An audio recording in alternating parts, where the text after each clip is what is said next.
Кодекс кананічнага права з ксяндзом Дмітрыем Пухальскім. Похвалёны Езус Христос, вітаю шчыра вас, нашы дарагія радыёслухачы. І сёння, як заўсёды, у пятніцу у нас у гасцях ксёндз Дмітрый Пухальскі, канцлер курыі Мінска-Магілёўскай архідыецэзіі, які разам з намі кожную пятніцу сустракаецца дзеля таго, каб нам нейкім чынам набліжаць і тлумачыць таксама той кодекс права кананічнага, які абавязывае кожнага католіка. Похвалёны Езус Христос. Навеки вечная. Сёння аб чым мы паразмаўляем, перш за ўсё? Ну, так як мінулым разам мы закончылі разважанне аб сакраменце хросту, мне здаецца, больш-менш то, што хацелася, то мы сказалі пра гэты сакрамент, хаця, напэўна, пытанне яшчэ ёсць, і казуса ў жыцці кожнага чалавека можа быць вельмі многа. Сёння хацелася пачаць гаворку, і, можа, нават закончыць пра другі сакрамент, менавіта сакрамент канфірмацыі, сакрамент, які так, гледзячы на практыку і свайго святарскага служэння, і размоў з людзьмі, сакрамент такі хіба людзі найменш разумеюць ягоны сэнс, на жаль. Да, найменш яго разумеюць. Мне здаецца, не толькі менш разумеюць, але таксама і менш практыкуюць. Менш практыкуюць, абсалютна верна. Але это сакрамент ёсць, кажу, я, можа, не буду казаць пра дагматыку это сакрамента, чаму яго трэба ўдзяляць і гэтак далей. Скажу, што гэта такое, касцёл навучае. Але чы ён патрэбны? І ёсць пытанне, чы ён патрэбны. Ну, вось, таму што большасць людзей, наколькі я ведаю, прыходзячы нават да мяне, як да святара, і калі я пытаюся, ці вось ёсць у вас сакрамент канфірмацыі, першае пытанне нават не што гэта, але навошта? Навошта ім патрэбен? Так, зараз скарыстаюся тым дакументам, які дае касцёл, менавіта кодекс кананічнага права. Канон 879 гаворыць такія словы: сакрамент канфірмацыі, які накладае свой характар і дзякуючы якому ахрышчаныя, ідучы шляхам хрысціянскай ініцыяцыі, надзяляюцца асаблівым дарам Духа Святога і больш поўна звязваюцца з касцёлам, умацоўвае іх і больш строга забавязвае да таго, каб яны словам і чынам былі сведкамі Хрыста і распаўсюджвалі і абаранялі веру. Вось такая формуліроўка ёсць у кодексе, яна ёсць у катэхізме каталіцкага касцёла. Вось, то есть, навошта гэты сакрамент патрэбен, да? Іначе кажучы, умацоўвае.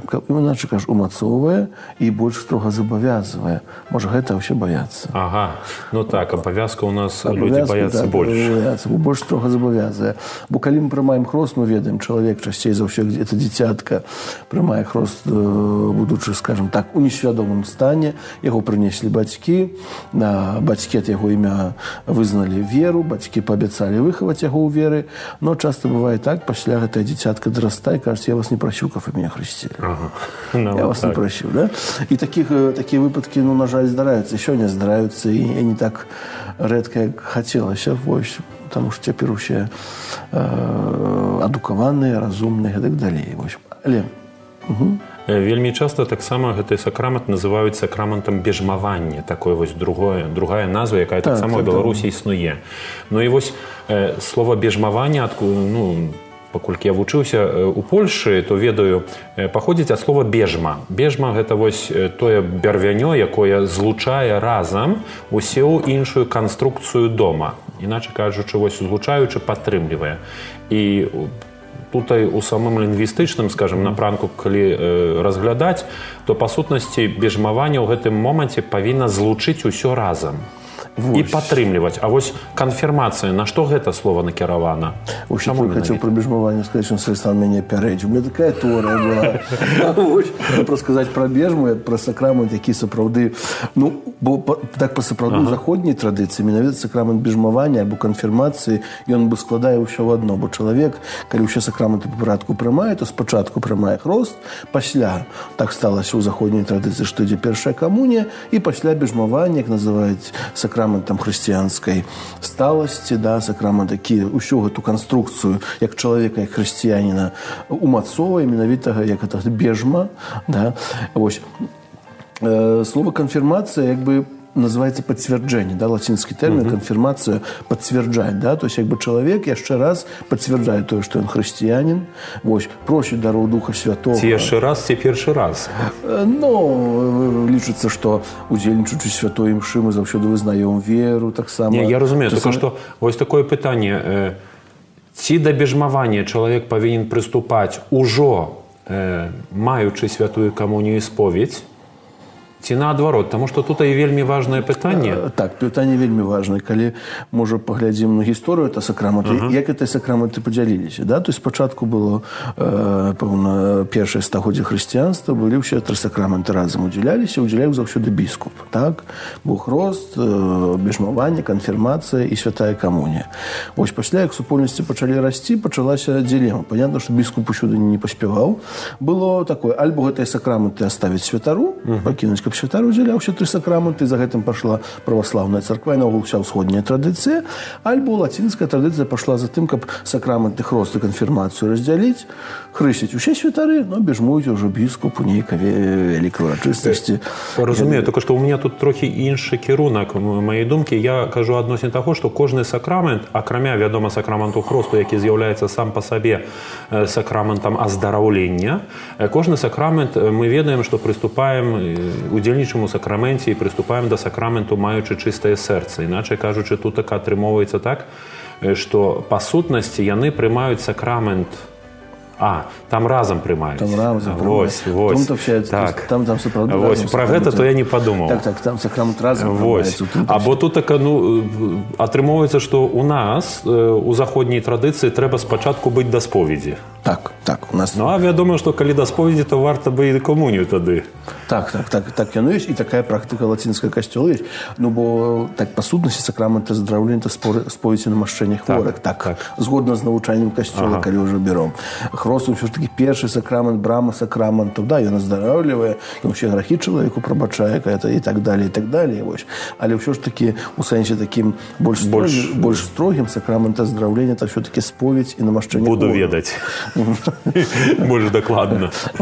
Але сакрамент канфірмацыі менавіта ў заходняй традыцыі, да чаго я так казаў, вядзецца, што мы у маленстве звычайна чалавек прымае святую святы хрост, пасля касцёл навучае, як ён ужо мае розум, каб адрозніць тое, што ён прымае, гэта будзе цела Хрыста, і ўся эта катэхеза накіравана на першую святую камунію.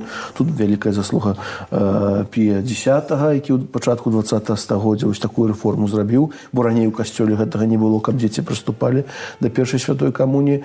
Ну, а канфірмацыя альбо бежмаванне, стало ўсё такім ужо сталым веку, 14-16 гадоў касцёл рэкамендуе, каб сакрамент бежмавання прымалі.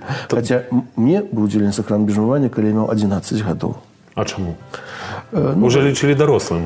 Не ведаю, што бо гэта... Можа, праблема біскупа, знайсці біскупа і... Бо гэта было першае бежмаванне пасля многіх гадоў у той вёсцы, дзе я быў, вось, і прыехаў тады яшчэ арцыбіскуп Казімір Свёнтак, вось, і я быў міністрантам, і пробач прылічыў, што я ўжо даволі можна мне ўдзеліць канфірмацыю. Што можна ўжо падсумаваць гэта ўсё разам. Так, і што цікава, што ксёндз арцыбіскуп сказаў, пэўна, ксяндзом будзець, прарочыў гэта, вось. Але такое таксама было, то есть не значит, что сакрамент мог быў несапраўдным чынам удзельны, спадзяюсь, што... То значит, век не належыць да важнасці сакраменту? Не, абсолютно не. Зараз будем казаць, што належыць да важнасці сакраменту. Век – это рэкамендуемы век. Чаму? Таму што зноў-такі, калі сакраменты, усе гэтыя хрысціянскія ініцыяцыі, якія называюцца, гэта хрост, канфірмацыю, святую камунію, прымае дарослы чалавек, то ён павінен прыняць усе 3 сакраменты разам. Вось, і тады, канешне, гэта практыка асталася з старажытных часоў. Вось, таму, калі у Вялікую суботу ці ксёндз хрысціць, ці біскуп хрысціць, адразу удзяляецца гэтыя сакраменты. Адразу ўсе 3 сакраменты удзяляюцца. Вось, тут з камуніяй заўсёды пытанне, бо тут пытанне шлюба заўсёды такое далікатнае. Вось, але па сутнасці ўсе 3 сакраменты павінны быць удзелены. Вось, для дзяцей такое вот раздзяленне ёсць і ёсць у касцёле пакуль што. Дзякуй шчыра. І вось калі чалавек хоча прыняць гэты сакрамент, якія крокі, перш за ўсё, належыць яму зрабіць, альбо калі мусіць прыняць? Бо вельмі часта апошнія часы сустракаюся таксама з тым, што чалавек, звяртаючыся, напрыклад, да святара, да свайго пробашча, хоча прыняць сакрамент шлюбу. Вось. І запатрабаванне святара пробаша таксама засноўваецца на тым, ці ты быў бежмаваны, ці маеш сакрамент канфірмацыі. І тады чалавек мусіць нейкія крокі прыняць дзеля таго, каб гэты сакрамент атрымаць. І вось што ён павінен зрабіць? Ну, тут раз трэба сказаць, што не таму, што пробашчу нейкаму захацелася, каб чалавек быў, які ідзе да шлюбу, каб ён быў, прыняўшы сакрамент канфірмацыі, толькі гэта вымаганне права. Зноў такі чалавек, які рыхтуецца стварыць сваю сям'ю, это лагічна, да, рыхтуецца стварыць сям'ю, напэўна, чалавек сталы. Бо дзеці не будуць... Дай Боже, каб так было. Дай Боже, каб так было. Так. Ну і, конечно, вот это сакрамент хрысціянскай сталасці, сакрамент, які дае сілы для абароны хрысціянскай веры, гэтак далей, вельмі добра, каб ён быў, каб сям'я таксама была хрысціянская. Вось. Але зноў-такі тут трэба заўважыць вельмі дакладна і канкрэтна, і ўжо не аднаму пробашчу пра гэта казаў, які ў куры звярталіся, што наяўнасць альбо ненаяўнасць сакраменту канфірмацыі не мае дачынення да сапраўднасці сакраменту сужэнства. З іншымі словамі, калі нават чалавек не бежмаваны, вось, сакрамент сужэнства будзе сапраўдны. Канешне, хаця калі няма іншых перашкодаў, да? То есть, менавіта, адсутнасць сакраменту канфірмацыі ў чалавека это зусім не з'яўляецца прычынай таго, што сакрамент сужэнства будзе несапраўдным. Хаця і з такой справай людзі ў суд звярталіся. Да? Але ў гэтым моманце, што важна падкрэсліць, мне здаецца, для нашых радыёслухачоў, калі чалавек не мае фізычнай магчымасці ў бліжэйшым часе прыступіць да сакраменту канфірмацыі, то пробач таксама не мае важных падстаў адмовіць яму удзяленне шлюбу. Альбо, можа быць, наадварот, памятаю, была тут такая сітуацыя ў Мінску. Адзін малады чалавек рыхтаваўся, сапраўды некалькі месяцаў хадзіў на катэхезу, рыхтаваўся, ну, як сам сакрамент бежмавання ўзяў, захварэў. Ось. А тут праз месяц быў шлюб, і ён звяртаецца да мяне, памажыце, што рабіць, біскупа запрасіць яшчэ, ці што. Я пашоў да нашага арцыбіскупа, ну, ён даў мне дазвол, каб я этот чалавек пабежмаваў, і ўсё было спакойна, ўсё, чалавек ужо прыступіў да сужэнства, маючы ўсе сакраменты, поэтому тут праблем няма. Дзякаваць Богу. Ось. Найважнейшае хацець, па сутнасці найважнейшае хацець, ось, таму што у кожнай парафіі сёння ўжо, так, дзякуй Богу, катэхеза пабудавана, што ёсць падрыхтоўка для сакраменту канфірмацыі. Гэта і моладзевая група, гэта і групы дарослых людзей. Тут ужо секцыя па катэхезе пры канферэнцыі біскупа працуе даволі інтэнсіўна. Ось таксама пасля візітацыі ксяндзам пробашчым была звернута ўвага на тое, каб ўсё-такі падрыхтоўку эту рабіць. Вось. Ну і ўсё-такі большасць парафій гэта адбываецца. Як часта, понятно, што гэта не сакрамент хросту, то есть понятно, што для цэлебрацыя та сакрамента, ну, часцей за ўсё запрашаецца біскуп. Як парафія меншая, то гэта робіцца раз на некалькі гадоў. Як большая парафія, то робіцца кожны год. І вось цяпер чарговыя пытанні. Калі я хачу, напрыклад, прыняць сакрамент канфірмацыі, ці я забавязаны таксама гэта ўчыніць у сваёй уласнай парафіі? Ну, напэўна, трэба звярнуцца за сваю ўласную парафію.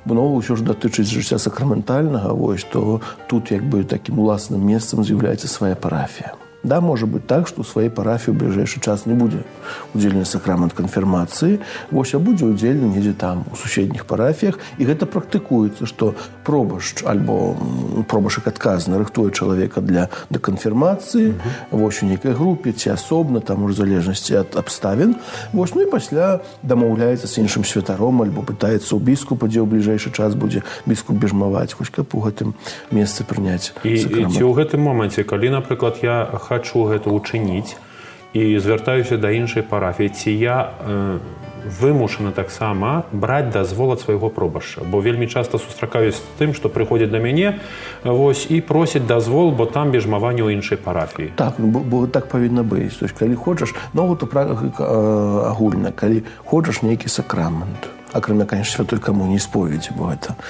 ўжо іншая справа, то есть хрост, бежмаванне, да. Ну і намашчэнне хворых. Ну і намашчэнне хворых. Па сутнасці, хрост, бежмаванне сужэнства. Вось, калі хочаш узяць у іншай парафіі, заўсёды, ну, скажем, браць дазвол, такое слово мне вельмі не падабаецца. Ну, пробашч не твой уласнік, як бы, толькі інфармаваць свайго пробашча, паразмаўляць. Чаму? Таму што ўсё ж такі вельмі важны таксама вось гэты аспект парафіі. Да? То есть заўсёды жыццё кожнага парафіяніна для пробашча, для добрага пробашча вельмі важнае. І кодэкс забавязвае пробашча клапаціцца аб тым, каб людзі былі пахрышчаныя, і каб чалавек таксама адчуваў, што ён частка парафіі. Так, і каб сам чалавек адчуваў, што ён частка парафіі. Можа, у Мінску з гэтым трошкі так больш справы абстаяць, бо Мінск такі многія парафіі ананімовыя, вялікія, гэтак далей, але невялічкі. Мультипарафіальная такая супольнасць. Хацеў сказаць, каструлю, якую ўсё варыцца.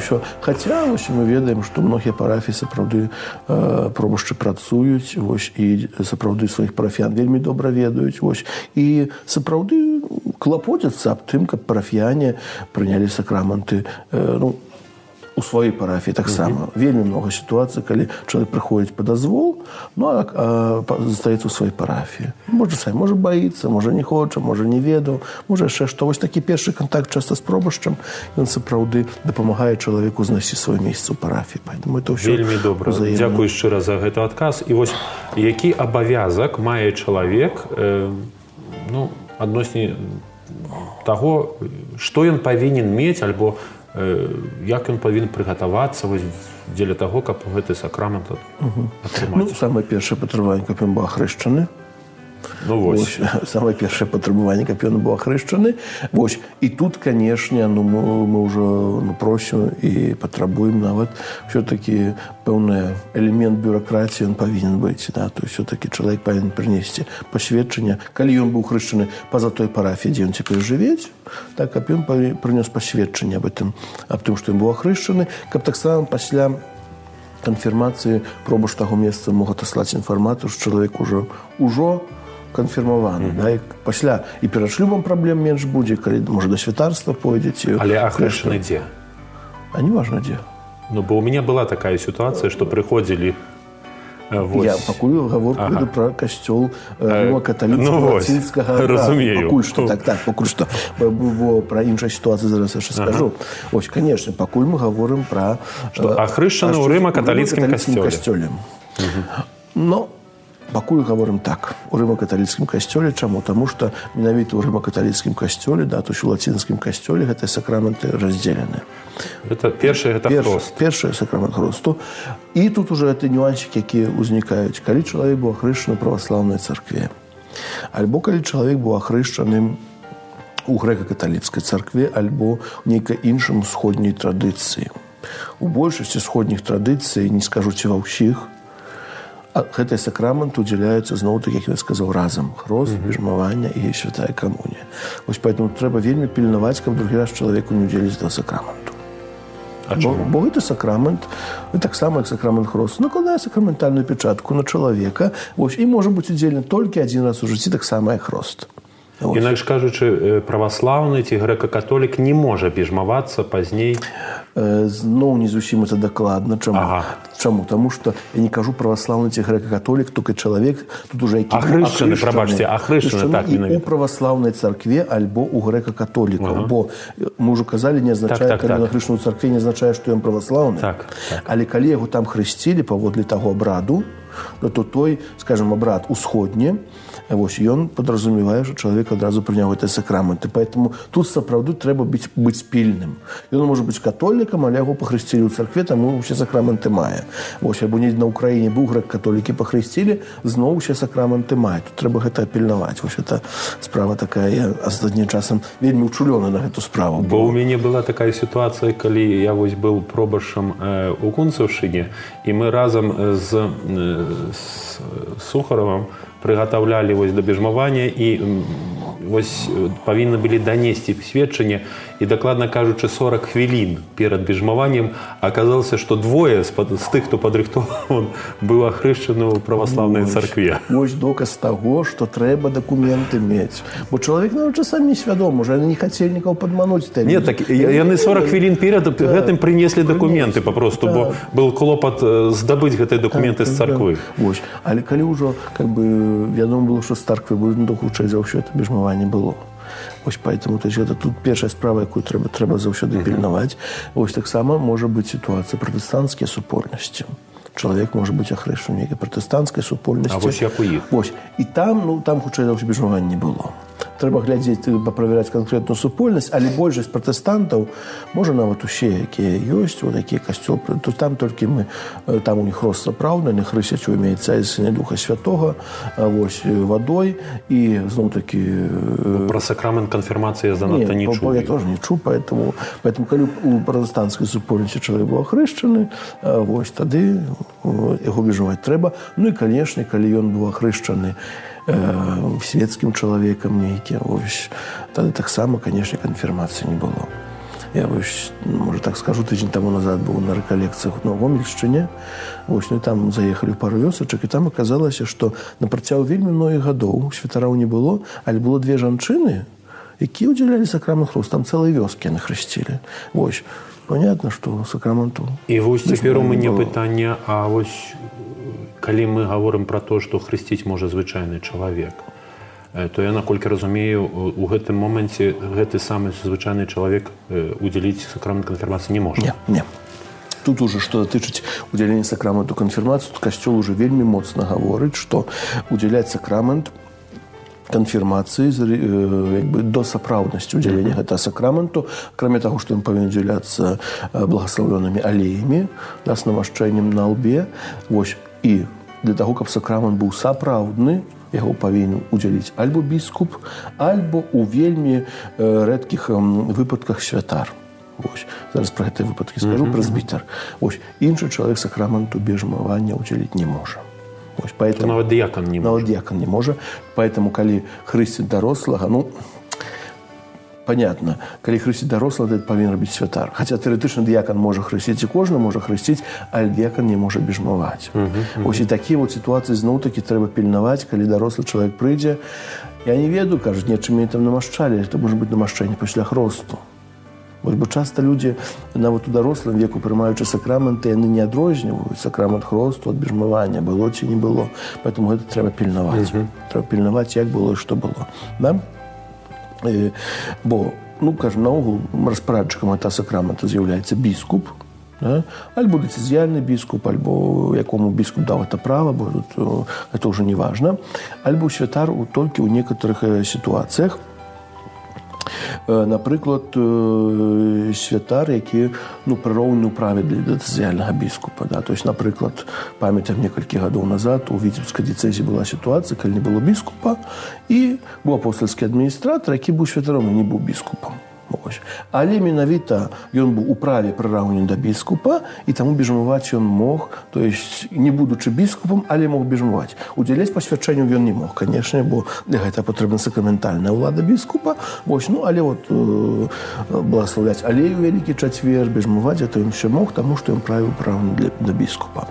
Вось таксама гэта могуць рабіць святары, калі яны хрысцяць дарослых. Адразу пры хросце дарослых святары адразу бежмуюць, і тут зноў-такі, можа, для святароў больш пастаянна пытаюць, ці трэба пытацца аб гэтым дазволе ў куры ці ў біскупа. Не. З моцы права гэта робіцца. Але дазвол на хрост. І на бежмаванне. Так. На бежмаванне. Бо ўсё ж такі святары баяцца бежмаваць, бо біскуп павінен рабіць. Так, павінен, але калі хрысціцца дарослы чалавек, то менавіта на моцы права святар, які хрысціць дарослага, удзяляе яму ўсе 3 сакраменты. І тут нічога не трэба прасіць. Гэта не таму, што нейкая ласка біскупа будзе, што ён дазволіць ці не дазволіць. Я сустрэўся з такой сітуацыяй, што, напрыклад, святар адкладаў сакрамент канфірмацыю ў сувязі з тым, што праз 3-4 тыдні прыязджае сам біскуп. Вось, будзе супольная канфірмацыя. То вось як лепей зрабіць? Адкласці аднак, ці гэта, аднак, імкнуцца да таго, каб усе 3 сакраменты прысутнічалі разам? Гэта ўжо элемент душпастарства, тут уже пастаральная тэалогія павінна больш паступаць. Бо ўсё ж такі... Ну, понятно, што калі сапраўды здараецца так, што ў Вялікую суботу ў парафіі ёсць чалавек, які прымае сакрамент хросту, ну, яго трэба нібы таксама удзяліць тое самае бежмаванне яму. Вось. Але калі праз 2 тыдні прыязджае біскуп, будзе бежмаваць рэшту парафіі, ну, то хіба з такіх душпастарскіх меркаванняў, можа, лепш, каб і гэта чалавека бішкупа бежмаваў, вось, ну, бо... Альбо наадварот. Альбо наадварот. Тут ужо справді трэба гэта вычуцце пробашча, як будзе лепш. Ну, бо ў такіх сітуацыях яшчэ, як, напэўна, касцёл не зусім рэкамендуе, калі вот чалавек дайшоў да ўзросту бежмавання, напрыклад, у нейкая група моладзі выходзіць і гэтак далей. Ну, аказалася, што ён не хрышчаны. Уся моладзь рыхтуецца да канфірмацыі, а ён да хросту да канфірмацыі. Ось, ну і тут вот зноў такі, ці яму ўсе 3 сакраманты ўдзяляць разам, ці ўсё ж такі хай ён трошкі падрыхтуецца. Это такая, кажу, тут ужо кананічнае права дае пэўную свабоду, сапраўды свабоду святарам, каб, ну, усё гэта было душпастарска. Каб распазналі на месяц. Каб распазналі на месяц, сапраўды, бо ўсіх пад адну грабёнку не ўдасца грабсці, трэба трошкі мець такое сапраўды. Ну і, канешне, у небяспецы смерці кожны прэзбітар можа ўдзяляць сакраменту канфірмацыі.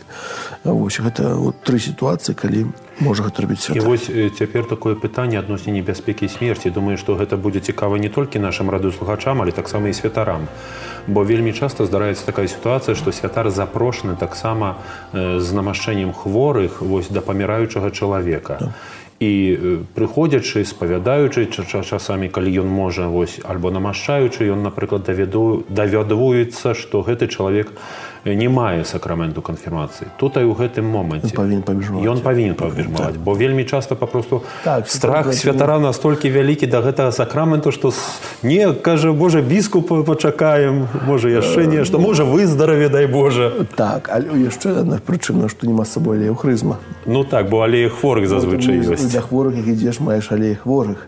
І больш таго, то я ўжо некаму казаў, то ўсе нашыя начынкі, якія прадаюцца, гэтак далей, не прадаюцца як алея хворых, якія можа з сабой вазіць большасць. Ну так. Вось, все-таки алеяхварызма з сабой узяць, это не кожны святар возьме і знойдзе 1000 прычын. І праўда кажучы, я нават пра гэта вось не думаў ніколі, вось у такім памеры. А я думаў, таму што мне здарались такія сітуацыі, таму, як ведаю, пытаюся, ці бежмаваны, калі не, то беру з сабой таксама алеяхворых. Бачыце, для мяне таксама вось гэтая душпастарская такая рэч сапраўды будзе прыдатная на будучыні. Дзякуй шчыра вам. Сапраўды гэта важна, таму што... Бо нават ніколі так мыслі ў гэты кірунак нават не накіроўваліся. А гэта зноў-такі, гэта права, якое дае святару, каб чалавек, канешне, сакрамент бежмавання, канфірмацыя, ён, скажам, ну, я кажу, не конечна да збавення, да, калі чалавек не будзе пабежмаваны, то пан Бог сваё зробіць, напэўна, калі паспавяданы быў і намашчэнне прымаў гэтак далей, ну, але таксама не варта таксама не карыстацца тымі дарамі, якія Касцёл дае. Тым больш, што належыць да паўнаты хрысціянскага ўтаемнічэння. Належыць да хрысціянскага ўтаемнічэння. Вось, бывае за тым вельмі па-рознаму. Вось, поэтому... Дзякуй шчыра. Поэтому гэту справу трэба таксама клапаціцца аб ёй. Вось. Ну і мы казалі, што гэты сакрамент удзяляецца праз намашчэнне алеем на лбе, і біскуп гаворыць адпаведную формулу, якая прадпісана ў кнігах. Вось. І зноў-такі гэта сакрамент для ўмацавання чалавека, для ўмацавання менавіта. І яшчэ такое пытанне будзе, вярнуся, можа, трошкі вось крок да тылу, адносне намашчэння сакрамент канфірмацыі падчас намашчэння хворых альбо для тых, хто знаходзіцца ў небяспецы смерці. Мы казалі аб тым, што гэты сакрамент, перш за ўсё, накіраваны да паўнаты. Вось, каб усё так разам злучаць. Вось такое пытанне. А калі, скажам, у небяспецы смерці знаходзіцца малое дзіцё? Дзіцё, якое, скажам, не мае 11, не мае 14 гадоў, а мае, напрыклад, 3 годзіка, альбо 5 годзікаў, альбо 6. Вось што ў гэтым моменце? Што Касцёл пра гэта гаворыць? Ну, тут наогул, калі ўжо зусім гаворыць пра некаторыя сітуацыі, наогул нават часамі гаворыць, што дзецям сакрамент намашчэння ўдзяляецца наогул. Намашчэнне і канфірмацыя, канешне. Там ёсць сакрамент хросту.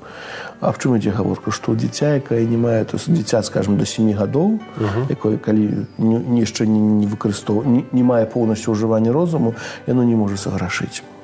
Да, то есть поэтому, коли есть сакрамент хроста... Не мае цяжкага граху. Не мае цяжкага граху, конечно. И поэтому усе эти сакраменты, по сутнасці, накіраваны на тое, каб чалавека збавіць ад наступству граху таксама, да? И поэтому, не мае цяжкага граху, поэтому сакрамент, і таксама і канфірмацыя не ўдзяляецца ў такіх сітуацыях. Не трэба ўдзяляць. Не трэба ўдзяляць. Вось пахрышна, памаліцца на тым дзіцятка можна, конечно, вось. Бо як людзі просяць, трэба памаліцца, бо не скажу, што не памалюся. Людзі прыходзяць да святара. Не, я разумею. Я кажу адносне, напрыклад, тады, калі эвідэнтна папросту святара запрашаюць у рэанімацыю, і дзіцё памірае. Так. Нейкім чынам можна памаліцца.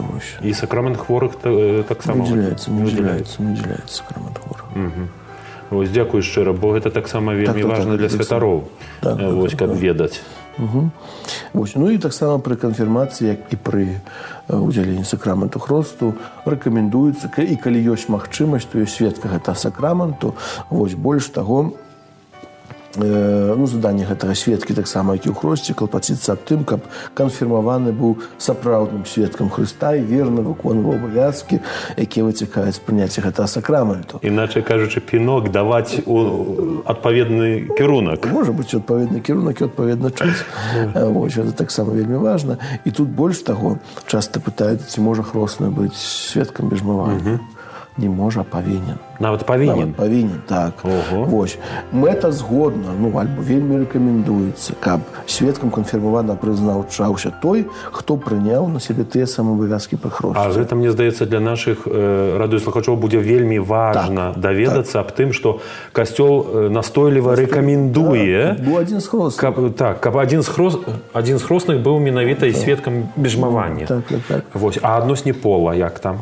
Нема ніякіх абмежаванняў, то есть тут абмежаванне... Звычаёва, так? Звычаёвае. То есть часамі кажуць у некаторых, это ўжо пабожнасць пробашча, там, каб у дзяўчынак была жанчына, каб быў... Я не ведаю, як там пабожнасць пробашча, бо я з гэтым увесь час сустракаюся. Магчыма, не.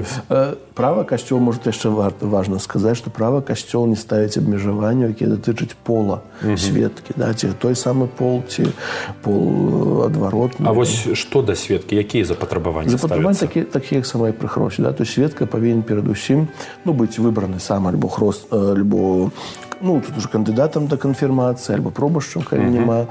Таксама ён павінен весці жыццё згодна з хрысціянскай маральнасцю. То есть ён сам павінен прымаць сакраменты, сам павінен быць і ў споведзі, прымаць святую камунію, быць бежмаваны. І калі мы гаворым жыць паводле хрысціянскай маральнасці, тут многія кажуць, рэжуцца на тым пытанні, што ўсё ж такі павінен, калі чалавек жыве ў сужэнстве, павінен мець сакрамент сужэнства. І не быць в карах касцельных. Не быць в карах касцельных наступна, так. І то есть мець сакрамент сужэнства. Не можа быць чалавек без сакраменту сужэнства сведкам канфірмацыі.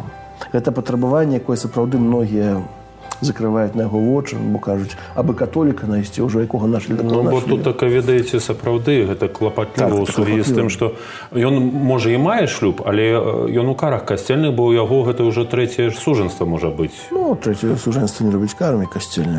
Але не можа прыступаць, напрыклад, да споведзі ў гэтым моменце. Але у карах, спакойна. Так, не так выказаўся. Ён папросту мае перашкоду. Мае перашкоду да паўнаты супольнасці у касцёле з эўхарыстычнага стала. І, на жаль, не можа быць.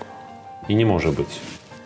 Можа быць, хаця кажу, вельмі часта... Бо, зноў-такі, права гаворыць аб тым, каб вёў жыццё згодна з навучаннем касцёла. Гэта ўсё такое даволі шырокае паняцце, ведаем, якая цяпер дыскусія наконт таго, згодна ці не згодна. То есть, кажу, чалавек можа быць добры і кожную нядзельку ў касцёл прыходзіць і моліцца, ўсё. А вось так сітуацыя склалася, што ён, другі шлюб, нешта ўспешна сталася, развяліся. Вось такая сітуацыя. Не заўсёды ён таксама вінават у гэтым. Не заўсёды вінават, поэтому зноў-такі перакрэсліваць чалавека нельга. Але зноў-такі, вядзе жыццё згодна з хрысціянскай маральнасцю ці не вядзе. Некаторыя больш такія... Цяжка тут сказаць, таму што ён можа весці, а мы аб гэтым можам не ведаць. Поэтому мы не судзі. Понятно, што не можа быць яўна нейкі праціўнік хрысціянскай веры, понятно, што не можа быць нейкі такі чалавек, які зусім ужо супраць касцёла, супраць ягонага навучання. Понятно, што тут ужо сведкам не можа быць ані пратэстант, ані праваслаўны, ані ніхто іншы. Вось тут ужо вельмі важна. Калі прыходзяць яшчэ нейкія там... А калі касцёл рэкамендуе тут така хроснага, а хросны быў праваслаўны? Вось пра гэта дэкрэт, это што называецца люкапраўнае, то есть потому што кодекс кананічнага права не дапускае праваслаўных, каб яны былі хроснымі. Дапускае ў якасці сведкаў. А дэкрэт аб экуменізме, які ўжо выйшаў 10 гадоў пасля кодексу, у 94-м году, ён дапускае як хросных. Пра бежмаванне нічога не гаворыць. А бежмаванне рэкамендуе хросных. І вось поэтому закон як дышла. Так і выйшла. Вось, ўсё-такі мы стараемся пільнаваць, каб ўсё-такі католікі былі. Разумею. І, конечно, патрабаванне, каб не быў у карах касцёльных, гэта чалавек, бо тут не толькі што развёўся, не развёўся. Разумею. Кары касцёльных гэта яшчэ больш складаная сітуацыя. Думаю, што мы аб гэтым таксама калі-небудзь паразмаўляем. Ведаеце, што семінарысты, я вучу семінарыі, больш за ўсё любяць тэму кары касцёльнай. Шостая кніга мне больш за ўсё спадабаецца. Можа, чару таго, што я выкладаю. А вось кары касцёльнай, такая рэч. І, ну, канешне, быць бацькамі роднымі. Не могуць быць бацькамі роднымі. Не могуць быць. Таксама пры хросце, таксама і пры бежмаванні. Дзякуй шчыра. Які яшчэ умовы, ці яшчэ, можа быць, нейкія рэчы павінен выканаць той чалавек, які хоча прыступіць да сакраменту канфірмацыі? Ну, тут, па сутнасці, пра такія умовы... Напрыклад, колькі катэхезы павінен прайсці? Вось гэта ўжо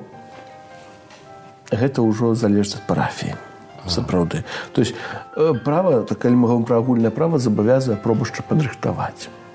То есть, альбо сам рыхтуе, альбо сястру законную просіць, альбо групы ёсць, вось. І ў кожнай парафіі гэта па-свойму пастаўлена. Бо, напрыклад, у мяне была такая сітуацыя, што прыходзіць да мяне чалавек, вось, складаеш сведчанне, што ён, напрыклад, 8 гадоў хадзіў на катэхезу, кажа, ну, а цікава, што мне хадзіць на гэту катэхезу прыгатаваную да бежмавання, калі я ўжо 8 гадоў адкатэхезізіраваўся. Мае рацыю. Мае рацыю.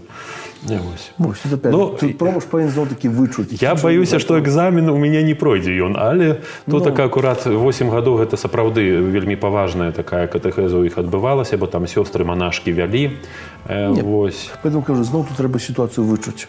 І тут опять палягае на гэты прафесіяналізм пробашча, калі можа так сказаць. Ён не можна ўсіх пад адну гребёнку. З кожным чалавекам трэба сапраўды размаўляць, трэба неяк пытацца. Поэтому сёння таксама можа да мяне прыйдуць маладая пара, якая сапраўды і яна, і ён вельмі много гадоў хадзілі на катэхезу, і рыхтаваць іх да шлюбу, понятна, я трошкі індывідуальна буду рабіць, але так у немножкі іншым ракурсе, можа быць, аспекце, таму што вучыць людзей малітве «Ойче наш», ну, это несур'ёзна, альбо там нейкіх іншых справах, якія... Хіба што на латыні. Ну, хіба што на латыні, да. Дзякуй шчыра вам, ксёндз Дмітрый, за вось гэты багаты, я бы сказаў, увогуле досвед, якім падзяліліся разам з намі.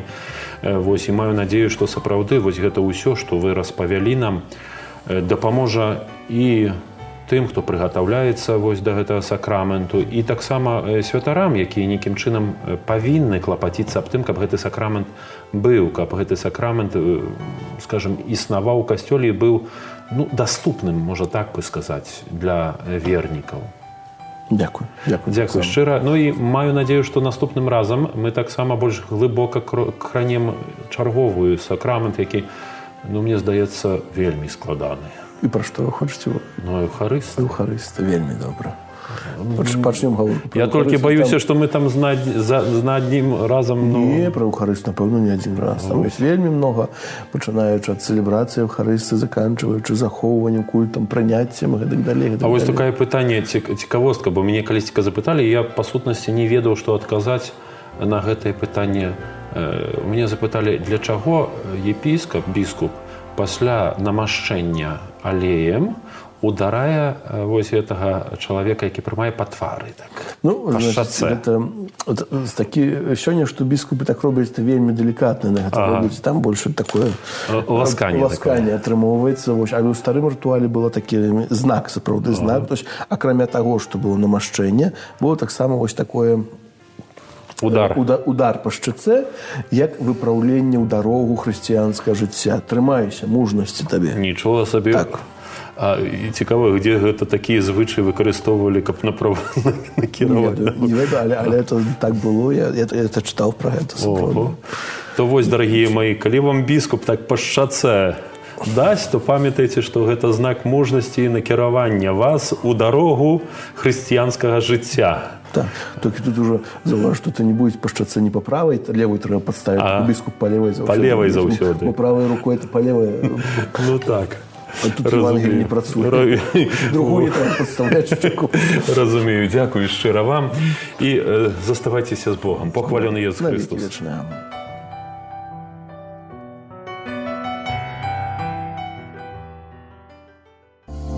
Вы слухали перадачу «Кодекс кананічнага права» з ксяндзом Дмітрыем Пухальскім.